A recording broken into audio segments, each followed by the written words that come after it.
from New York, Late Night Show with Mike Siddiqui. Assalamu alaikum and welcome to the show. My name is Faik Izhar Hussain Siddiqui. साहिबों, Bharat के प्रधानमंत्री नरेंद्र मोदी साहब ने एक बहुत ही कड़वा बयान दिया है तालिबान के लिए, जो बताता है कि उनके मन में क्या चल रहा है।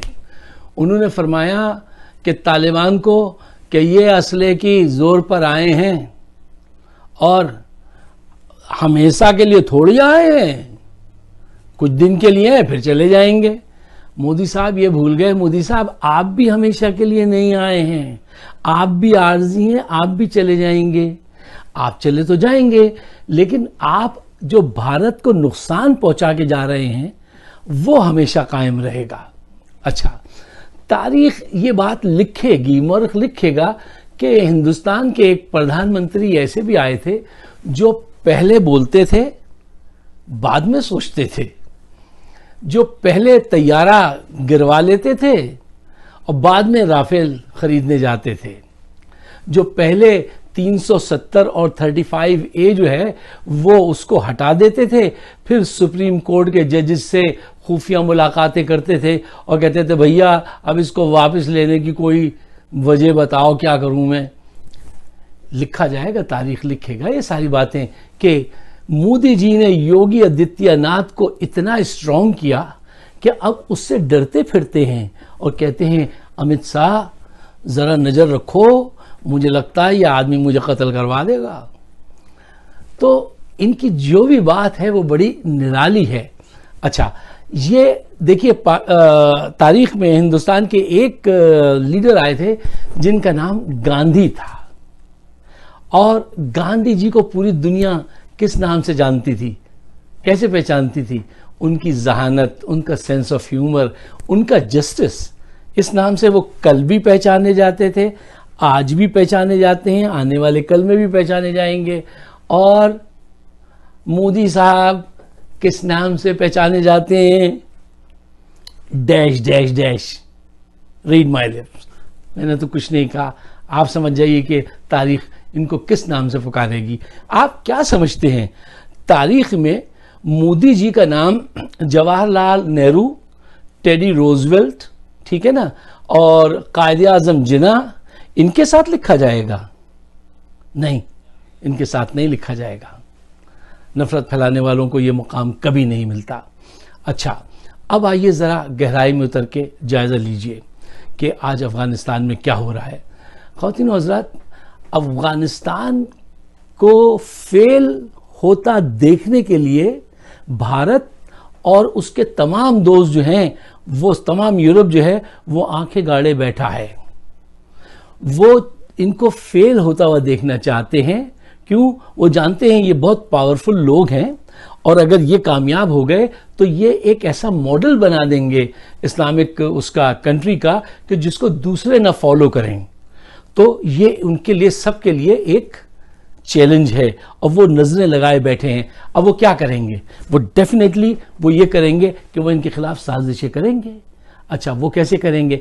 देखिए, एक बात जो वो देख रहे हैं, वो बड़े एंशियस हैं कि उन्हें कहीं से किसी औरत की कोई पिटाई की तस्वीर मिल जाए।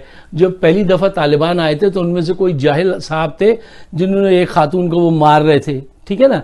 दुनिया में कितनी जगह खवातीन के साथ ये ज्यादती होती है, लेकिन उसको उन्होंने, चूंकि उन्होंने बुर्का पहन रखा था, इनके दाढ़ी थी, तो खूब एक्सप्लॉइट किया। इस्लाम कभी भी औरतों पे हाथ उठाने की हिमायत नहीं करता, बल्कि इसके खिलाफ जाता है कि नहीं, किसी के साथ भी ज्यादती नहीं होनी चाहिए। लेकिन इस वक्त इनके पास मीडिया है और हिंदुस्तान और उसके जो दोस्त हैं वो इस इंतज़ार में हैं कोई ऐसी वीडियो लग जाए और फिर हम मीडिया के ज़रिए इनको बदनाम करें।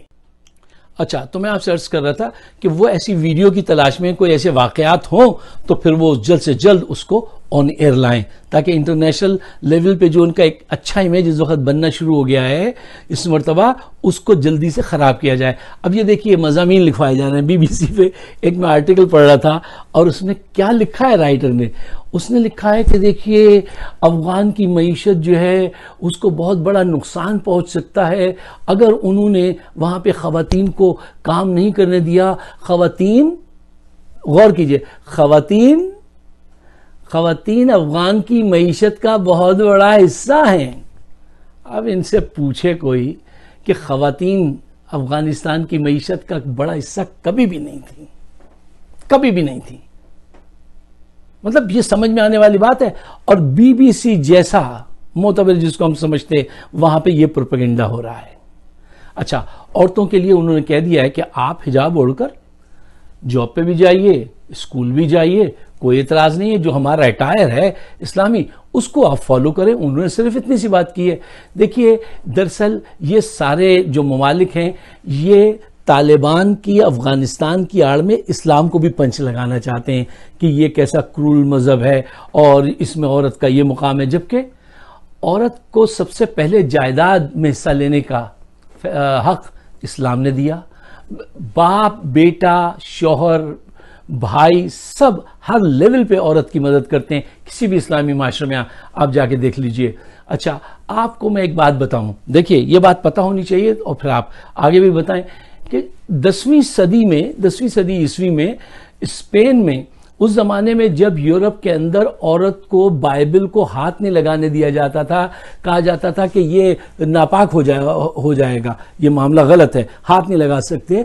उस जमाने में 15 ख़वातीन ऐसी थीं जो स्पेन में बैठी कुरान हकीम की किताबत कर रही थीं। मामून हारून रशीद की बेगम जो थी, उनके पास 2.5 लाख कुतुब थे उनके कुतुब खाने में, ठीक है ना। तो अब ये एक फिर दूसरी उस तरफ चला जाएगा। तो बहरहाल एक कोशिश उनकी ये है कि वो किसी तरीके से वुमेन्स और चिल्ड्रन को जरा वीडियो बनाओ तो बड़ी जल्दी जो है वो लोगों के जज्बात उभरते हैं। एक तो कोशिश वो ये करेंगे। दूसरी कोशिश उनकी जो है वो ये होगी कि इकॉनमी जो है उसको किसी तरह से ख़राब किया जाए। देखिए, कोई भी मुल्क जो है बगैर इकॉनमी के तो नहीं चल सकता। अच्छा, फैक्ट्स क्या हैं उसका एडमिट करना चाहिए। अफगानिस्तान की इकॉनमी क्या है? वॉर इकॉनमी है, ठीक है ना। ये डोनेशन इकॉनमी कह लीजिए, आपसे उस पे चल रहे थे, या ड्रग्स का कह लीजिए कि उस पे चल रहे थे।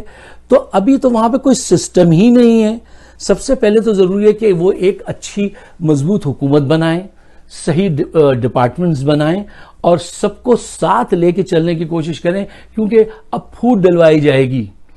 जो मुख्तलिफ कबाइल के लोग हैं, ताजिक हैं, अज़बक हैं, सबके दरमियान में कि हमें हुकूमत का कम हिस्सा मिला, हमें ज़्यादा दो, ये सब हरकतें मोदी जी और उनके दोस्त करेंगे। अच्छा, अब देखिए, इस वक्त सच्चाई बात यह है कि कनाडा के ट्रूडो साहब जो हैं वो तो यार हमें बहुत पसंद थे। उन्होंने कह दिया अगर शरीयत नाफिज की तो हम बिल्कुल तस्लीम नहीं करेंगे। जर्मनी ने, IMF ने भी पैसा देना बंद कर दिया। अच्छा, अब ये सारे लोग जो हैं वो करते ही यही हैं। बड़ी ताकतें छोटी ताकतों के साथ क्या करती हैं? वो इकॉनमी के जरिए उनकी पाँव में जंजीरें डालती हैं। पाकिस्तान में क्या होता है, वो पाकिस्तान को कर्जा दे के हमेशा अपने अंदर वो जकड़े रखते हैं और पॉलिटिशियन जो हैं वो चोरी करप्शन करते रहते हैं। उनको ये कुव्वतें कुछ नहीं कहती, उनसे कहती हैं हाँ तुम ले आओ, हमारे यहाँ लंदन में पैसे जमा कराओ और ऐश करो। उनको सपोर्ट करती हैं, आपको अब्यूज करती हैं। तो यही गेम ये अफगानिस्तान के साथ शुरू करेंगे। लेकिन अच्छी बात क्या है, उम्मीद क्या है? वो उम्मीद की बात यह है कि चाइना ने कहा है कि वो वहाँ बड़ी इन्वेस्टमेंट करेगा। और मैं आपको एक चीज़ बताऊं, लिथियम एक ऐसी वो धात है जो गाड़ी के ये उसमें बैटरीज बनाने में बहुत सारी चीज़ों में काम आती है। उसके ज़खायर कितने हैं?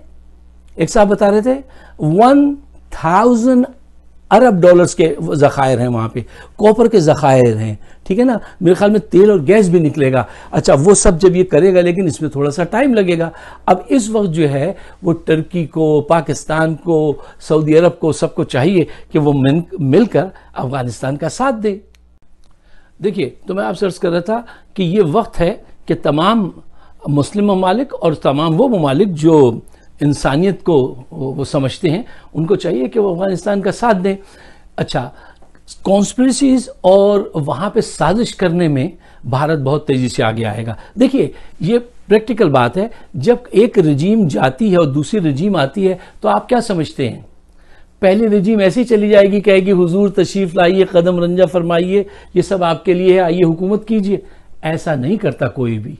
जो जाने वाला है वो जा तो रहा होता है, लेकिन वो ये सोच के जा रहा होता है कि अब आपको वो कहां से हर्ट करेगा, अब भारत 5th जनरेशन वॉर कैसे करेगा, आपके खिलाफ जो उनका पैसा डूब गया, उनका इमेज खराब हो गया, सच्ची तस्वीर सामने आ गई, अब वो नए हरबे इस्तेमाल करेंगे। मोदी साहब का ये जो बयान मैंने शुरू में आपको बताया कि मियाँ पक्की हुकूमत थोड़ी है, अभी आए हो चले जाओगे।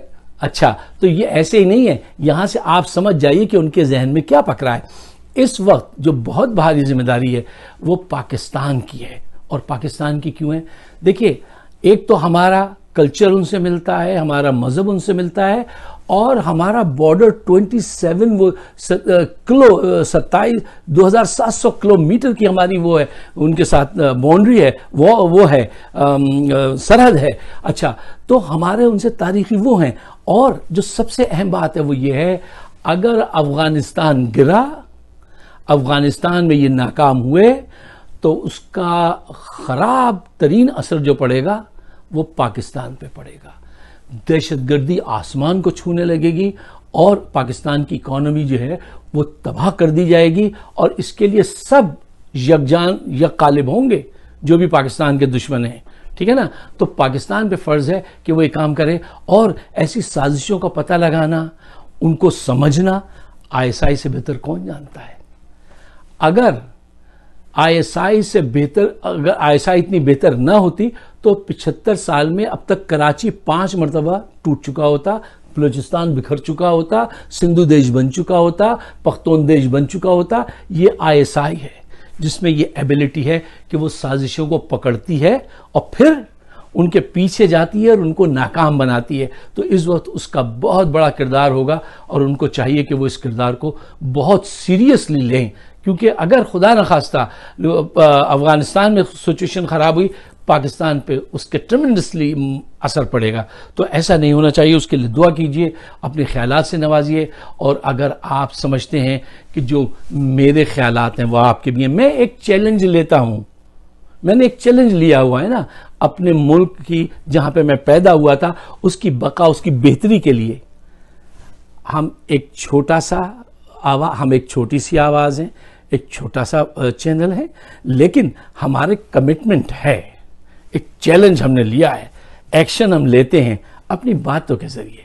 अगर आप भी समझते हैं कि आप मेरे ख्यालात से इत्तेफाक करते हैं तो बराए मेहरबानी फिर इसको आप भी अपना एंडेवर समझें, आप इसको भी अपना चैलेंज समझें और उसको आप शेयर करें, राय आमा हमवार करें।